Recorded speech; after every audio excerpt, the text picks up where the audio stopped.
wabarakatuh. Alhamdulillahirabbil alamin. Nasta'inu ala umuri dunya waddin. Wassalatu wassalamu ala asyrofil anbiya'i wal mursalin sayyidina Muhammadin wa ala alihi washabbihi ajmain. Amma ba'du. Perkenalkan, nama saya Septianisi dari kelas A21 dengan nomor NIM 2281131 Sebelumnya mohon maaf, pada kesempatan kali ini izinkan saya untuk menjawab pertanyaan UAS yang telah disampaikan Bapak dosen pada minggu lalu. Langsung saja untuk pertanyaan pertama, yaitu jelaskan pengertian ilmu tafsir dan bedakan secara tegas dengan tafsir. Mengapa penguasaan ilmu tafsir menjadi syarat utama bagi seorang mufasir, sedangkan pandangan ulama ilmu tafsir? Menurut saya, jawaban yang pertama terkait perbedaannya antara ilmu tafsir dengan tafsir, yaitu ilmu tafsir adalah ilmu yang membahas aturan dan cara untuk memahami Al-Quran dengan benar, seperti bahasa Arab, sebab turunnya ayat, dan kaidah penafsiran. Sedangkan tafsir adalah hasil penjelasan makna ayat Al-Quran yang dilakukan oleh seorang mufasir. Jadi perbedaannya apa? Ilmu tafsir itu alatnya, sementara tafsir adalah hasilnya. Oleh sebab itu, penguasaan ilmu tafsir menjadi syarat utama bagi mufasir agar tidak salah dalam memahami ayat. Imam Asyuyuti menegaskan bahwa tidak boleh menafsirkan Al-Quran tanpa menguasai ilmu tafsir. Untuk pertanyaan yang kedua, uraikan perbedaan tafsir bil ma'thur dan tafsir bil ra'yi dari segi sumber, metode. Berikan masing-masing satu contoh penafsiran. Tafsir bil ma'thur adalah penafsiran yang bersumber dari Al-Quran, hadis Nabi, serta pendapat sahabat dan tabi'in. Metodenya berdasarkan riwayat. Contohnya adalah tafsir Ibnu Katsir. Sedangkan tafsir bil ra'yi adalah penafsiran yang menggunakan ijtihad akal dengan tetap berpegang pada kaidah ilmu tafsir.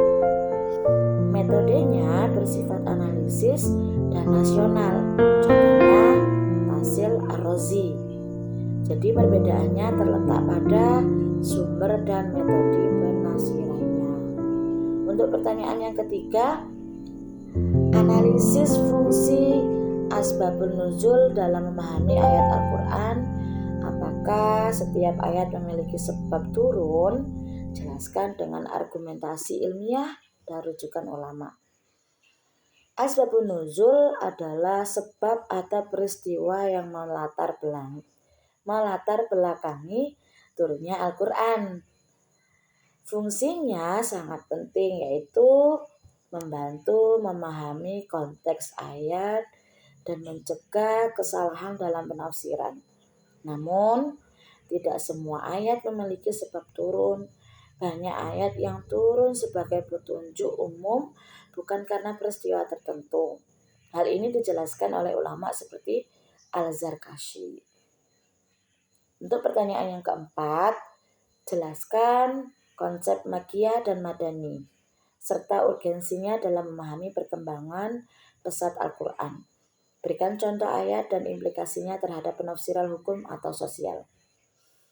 Makki adalah ayat yang diturunkan sebelum hijrah Nabi. Sedangkan Madani adalah ayat yang turun setelah hijrah. Pembagian ini penting untuk memahami perkembangan dakwah Islam. Ayat Makkiyah umumnya membahas akidah dan keimanan. Sedangkan ayat Madaniyah lebih banyak membahas hukum dan kehidupan sosial. Contohnya, Quran Surah Al-Alaq termasuk Makkiyah dan fokus pada keimanan. Sedangkan ayat tentang puasa dalam Quran Surah Al-Baqarah termasuk Madaniyah dan menjadi dasar hukum. Untuk pertanyaan yang kelima, menurut pandangan Anda, apa dampak keilmuan dan sosial dari penafsiran Al-Quran tanpa kaidah ilmu tafsir, khususnya di era digital? Jelaskan dengan pendekatan akademik dan contoh kasusnya. Menafsirkan Al-Quran tanpa kaidah ilmu tafsir dapat menimbulkan dampak keilmuan dan sosial yang serius, terutama di era digital. Secara keilmuan, tafsir menjadi dangkal dan tidak ilmiah. Secara sosial, ayat Al-Quran bisa disalahgunakan untuk membenarkan sikap ekstrim atau mengkafirkan orang lain. Contohnya, ayat Al-Ma'idah ayat 44 sering disalahpahami karena ditafsirkan tanpa melihat penjelasan ulama. Karena itu, ilmu tafsir sangat penting agar Al-Quran dipahami secara benar dan bijak. Itulah tadi jawaban saya, kurang dan lebihnya mohon maaf yang sebesar-besarnya. Wallahul muwaffiq ila aqwamit thoriq. Wassalamualaikum warahmatullahi wabarakatuh.